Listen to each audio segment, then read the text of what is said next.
Fitness for presidency as worries grow about Kim Jong-un pushing his buttons. Trump finds himself in the crosshairs at home again, meanwhile, as his former chief strategist Steve Bannon reveals scathing inside info in a new tell-all book. Good evening. We begin tonight with yet another travel agency hacking attack. Big Line Holiday has filed a police report claiming hackers are blackmailing them for money after stealing its customers' personal information. The stolen data includes Hong Kong identity card details and phone numbers. But the agency stressed all credit card details are safe. This comes 2 months after another travel agency, Worldwide Package Travel Service, was held to ransom by hackers who broke into their customer database.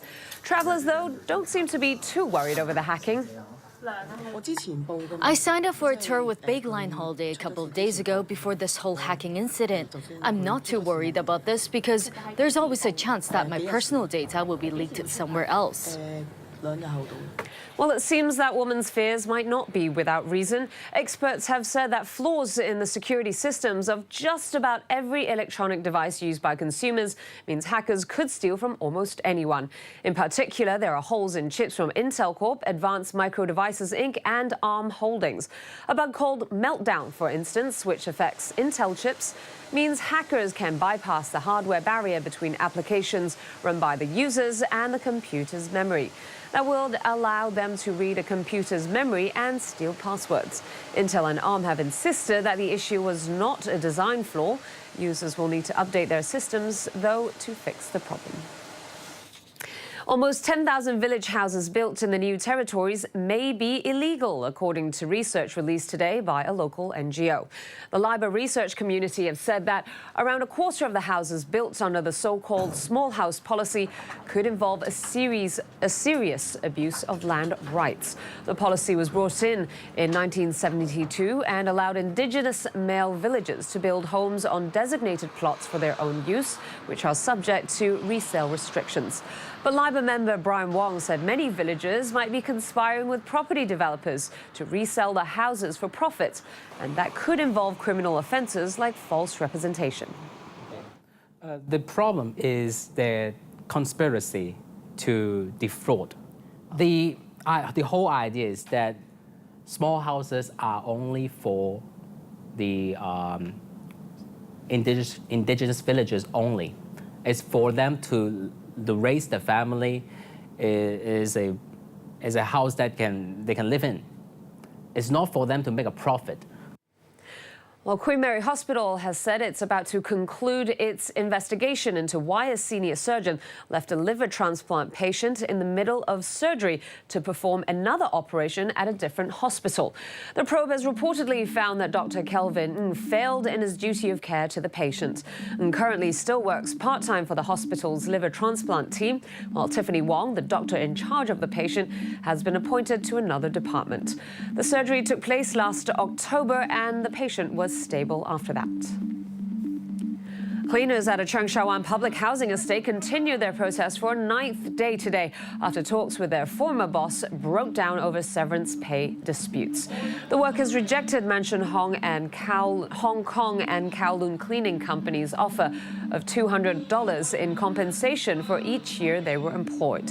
The cleaners began their strike last week after claiming they were forced to resign so the company could avoid giving them severance pay. They accuse the company of treating them like beggars. Meanwhile, police have arrested a 50-year-old man on suspicion of dangerous driving for killing a person in a crash in Yuen Long last night. The driver apparently lost control of his lorry and plowed into a bus station near Pat Hung, killing one and injuring 4 others. The truck flipped over and lay across the road with the front badly smashed. To international news now. The White House has defended comments from Donald Trump over the size of his nuclear button after questions about the president's mental fitness.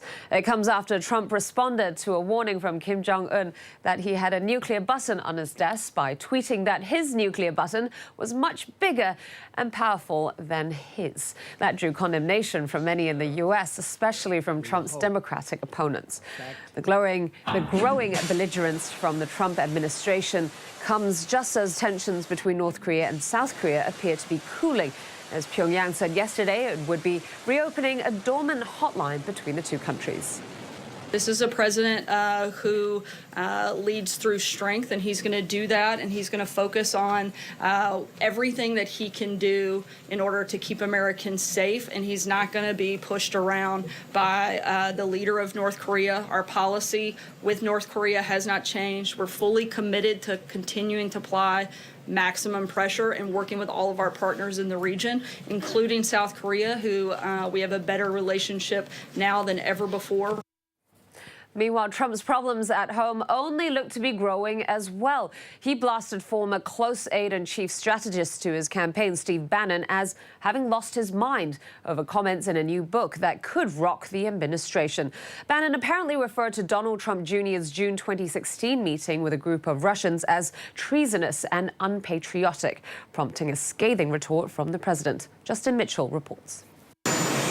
President Donald Trump is lashing out at his former chief strategist Steve Bannon after he referred to Donald Trump Jr.'s meeting with Russians in June 2016 as, quote, treasonous in excerpts from a new book. The book, Fire and Fury by Michael Wolff, quotes Bannon in apparent astonishment over the meeting at Trump Tower in New York, where a Russian lawyer was said to be offering damaging material about Trump's Democratic rival, Hillary Clinton. Even if you thought that this was not treasonous or unpatriotic or bad shit, and I happen to think it's all of that, you should have called the FBI immediately, Bannon is quoted as saying. Trump released a statement Wednesday slamming Bannon. Steve Bannon has nothing to do with me or my presidency, Trump said. When he was fired, he not only lost his job, he lost his mind. The meeting also included Trump's son-in-law Jared Kushner and former campaign chairman Paul Manafort. Bannon also said he believed the investigation into possible collusion between the Trump campaign and Moscow will focus on money laundering. They're going to crack Don Jr. like an egg on national TV, Bannon was quoted as saying in the book. There was no immediate comment from Bannon or Trump Jr. on the book's details, first reported by The Guardian.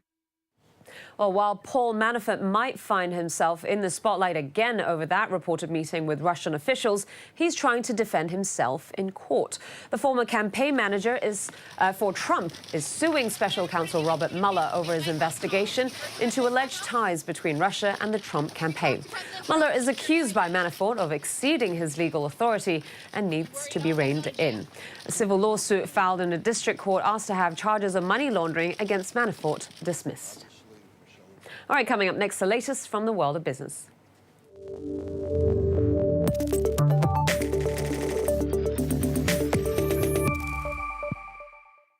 Well, let's take a look at the latest market action. The Hang Seng continued its New Year rally, closing up almost 0.6% at 30,736 points. Big gains in the energy sector, with PetroChina rising 5%, while China Petroleum and Chemical and CNOOC soared about 4%. Tech shares and financials also surged, with investors eyeing up property stocks in particular.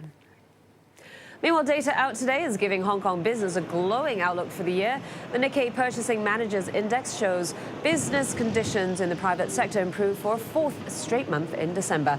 It was also the highest seen since February 2014. What's more, business expectations for the year ahead were positive for the first time since 2015.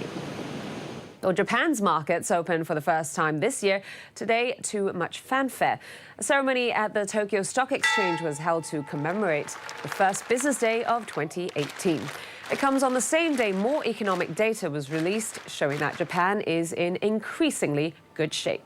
Our correspondent in Tokyo, John Matthews, sent us this update. The final reading for Japan's Purchasing Managers Index for December is in at a seasonally adjusted value of 54.0. It's the highest since February of 2014, showing that manufacturing output is up and growing. It's 0.4 points higher than the November reading, and it's the 16th straight month of expansion in the manufacturing sector. An economist at IHS Markit, the organization that runs the survey, says the new data will give some encouragement that the Bank of Japan's aggressive quantitative easing is translating to solid economic gains. gains.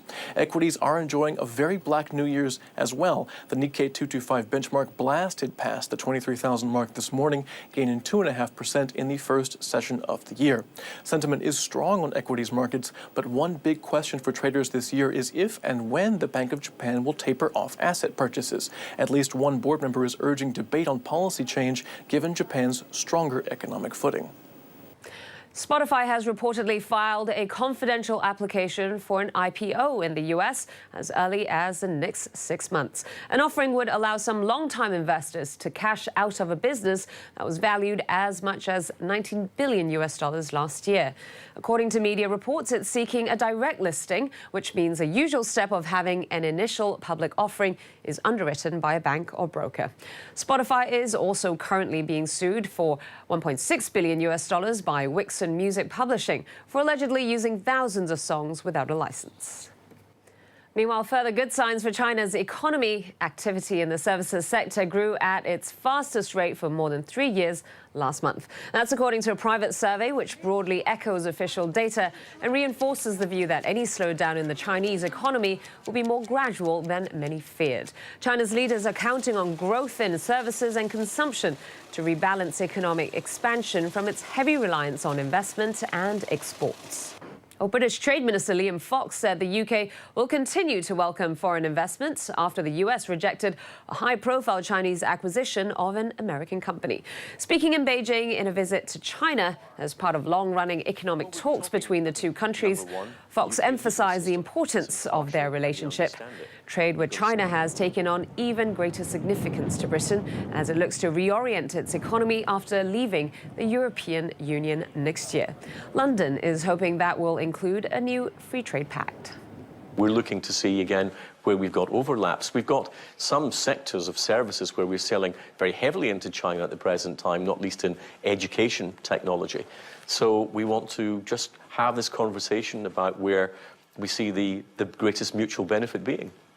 Well, one way the UK does look set to profit this year is from the royal nuptials between Prince Harry and Meghan Markle. Analysts predict the wedding could be worth almost $670 million for the British economy. Michelle Hennessy takes a look. This year's royal wedding could bring more than just joy for the happy couple. Analysts predict that Prince Harry and Meghan Markle's nuptials could be worth at least £500 million for the British economy. That's nearly $670 million. Since the couple announced they're to marry in the picturesque town of Windsor, west of London, local businesses have been eyeing up the royal occasion. We're all really excited, both myself, the staff, local people of Windsor are really, really excited. So we're all looking forward to it. It's going to be a massive boost to the economy. It's going to be great to see so many people here for the wedding and actually to host the wedding itself. Harry and Meghan's souvenirs have adorned shops since the announcement. Financial consultancy firm Brand Finance estimate £50 million or 66